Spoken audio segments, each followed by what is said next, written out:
silence broken only by the roar of something ancient rising beneath the earth, a presence so vast, so merciless, that even the gods themselves trembled, the last nightmare of the Titans, and the only creature Zeus ever feared. When the Titanomachy ended, Zeus believed the war was over, and Olympus stood unchallenged, but Gaia, Mother Earth, had watched her children fall. Their screams echoed through her stones, their chains cut into her heart, and she vowed to make the gods pay.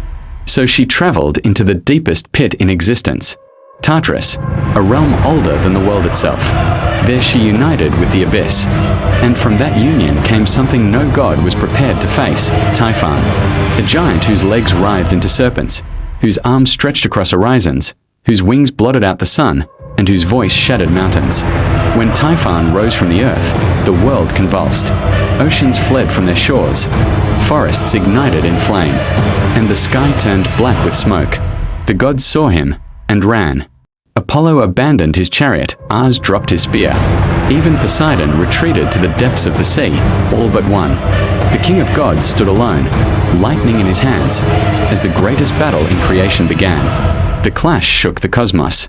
Zeus, from his throne in the sky, gathered the sum of his power and hurled a bolt of pure energy, a spear of white fire that could shatter any mortal fortress. It struck Typhon's chest, but the monster barely flinched. He answered not with magic, but with brute force, tearing a mountain from its foundations and hurling it at Olympus. Zeus shattered it with another bolt, the rock exploding into a rain of fiery debris. The sky itself became a weapon. Zeus unleashed storms so powerful, rivers reversed their flow and oceans boiled. Typhon answered with hurricanes of flame, scorching the heavens and turning the air to ash. 4 days they fought, a whirlwind of destruction that reshaped the world. He flew closer, his lightning striking again and again, searing Typhon's hide. But this was his mistake.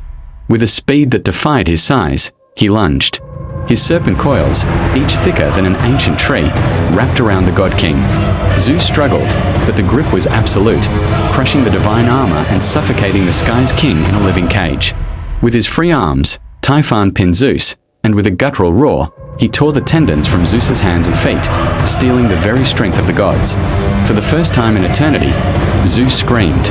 Powerless and crippled, he was no longer a king. Typhon carried the broken god to a remote cave, hiding him away like a trophy. Olympus fell silent, but the gods were not finished.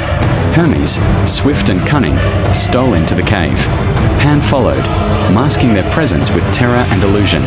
They found the shredded tendons of Zeus, reclaimed them, and restored the king's strength.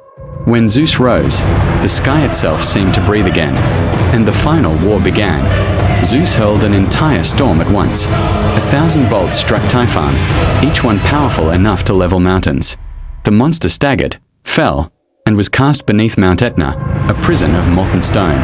Even today, when Etna erupts, the ancients believed it was Typhon struggling to rise again.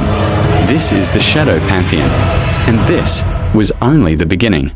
Next, we descend into the crossroads of magic. Episode 2, Hecate, Goddess of Ghosts, Witchcraft, and the Dead.